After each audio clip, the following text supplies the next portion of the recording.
Welcome back to the Takeout. A new YouTube series is pulling back the curtain, or at least it's trying to, on what we might regard as the political complexities of the American South. It's called Long Play, Winning the South, and it explores the importance of 6 states through people who have moved to shape them and have attitudes about what's going on there. Here's a sneak peek. The South is the political epicenter of the country. Democrats are way on their heels in this region, but Republicans are going through their own reckoning in the South, too. I think that's right.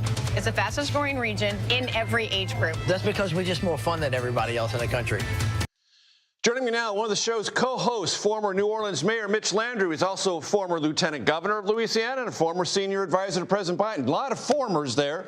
Mitch, it's good to have you here. Forgive me for saying so, but this is like the biggest duh in American politics. The South matters, and Democrats ought to pay attention. No, there's no question about that. And I think that's happening right now. You know, the South is just a very interesting place now. Lots of people are moving from around the country, from the Northeast, from the West Coast, from Ohio, down to North Carolina, down to Georgia. It's mixing things up a lot. You see a lot of people moving into Texas, and you see it starting to affect the culture, the music, and, of course, the politics. So we wanted to kind of just do a deep dive. So it's really been exciting. We've been to Georgia.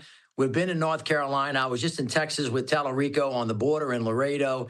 And today we're in Tennessee. As a matter of fact, I just left Hernando's Hideaway, which is where Elvis Presley performed. It's just been very interesting. We're talking to a lot of folks. It's a lot of fun. So what do you think is happening in the South? Because that soundbite said 2 things that I believe you fundamentally accept. One, Republicans are ahead but have a reckoning, and Democrats are way back on their heels. Why are those 2 things true now? Both of those things are true, and both of those things are in motion. And if you're on the ground, you can feel it. We kind of look through the lens of politics on national, shows all the time. But if you're on the ground down here and you're thinking about culture, you're thinking about race, you're thinking about demographic trends, where people are moving, what communities they're moving to, you see things shifting and changing. Like North Carolina and Georgia, for example, politically, are trending purple. They may not be trending blue, but they're definitely trending away from hard red. And there are a lot of different reasons for that. You see this thing in Texas going on, which is very interesting. And it's all falling in the midst of the Trump presidency, which is providing either unique opportunities or unique headaches for people and the way that they've been seeing things for the last year and a half. So we're just on the ground with real people. We're talking to ex-politicians. We're talking to folks that are in political office right now. And it has just been a really interesting swing that I think people would be really exciting to watch. It's all on YouTube. It's all free. Go take a look at it. It's only about 20 minutes long for each episode. You mentioned North Carolina and Georgia, and yet Trump won them both easily in 2024. Yeah, that's true. But we also have 2 Democratic senators in Georgia for the first time in a long time. And then in North Carolina, which has not had a Democratic senator in the last 18 years, they're about to elect Roy Cooper.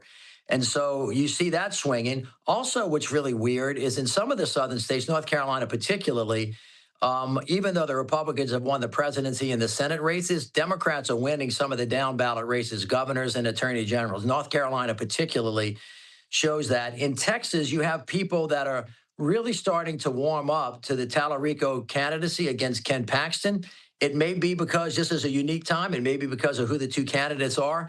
But people who are very heavy pro-Trump supporters, even on immigration, are now tired of kind of the way that they're implementing that. Same thing with cost.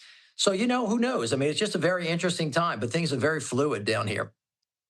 So I'm curious, Mitch, if you have any curiosity about Missouri. I grew up in Southern California, but I went to the University of Missouri. Sometimes I'm inordinately blamed for caring about Missouri, but here's why I raise it. 2018, Missouri by initiative overturned a right-to-work law.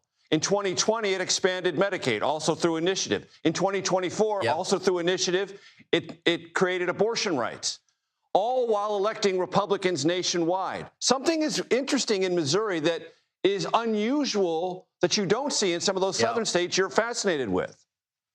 I think that's true. We're not just, hopefully, we're just not going to talk about the South. We'll talk about the whole country. But there is something going on in the country. Hindsight is always 20/20. When you can look 20 years past, you can start figuring out, way back then what was happening and why it was happening, but it is absolutely changing right now. This country is really struggling to find herself again. And you have these things going on that are just not easily explainable between hard red and hard blue. It's just not. The country's really kind of figuring out, are they right, left? Are they middle? Are they independents? For example, in North Carolina, I think 40% is Republican, 40% is self-professed Democrat. The other 38% are not, they call themselves non-affiliated, which means that they don't want to have anything to do with any of the other folks. That's a different thing than we used to have. So we're just trying to explore that. We're trying to have an open mind, trying to listen to everybody, and then just kind of let people know what we're hearing and what we're seeing. Mitch, 30 seconds. How much sentiment, if any, do you pick up for Democratic Socialists of America on your journeys? Not a whole lot. Not middle America. I think people care about health care. I think they think about cost.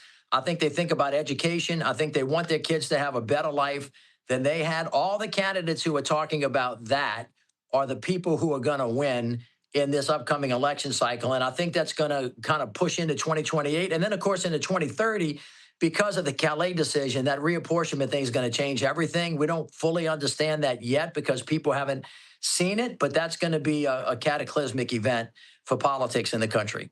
The YouTube series Long Play, Winning the South. Mitch Landrieu, I appreciate the time. Thank you. Thanks, Major. Appreciate it.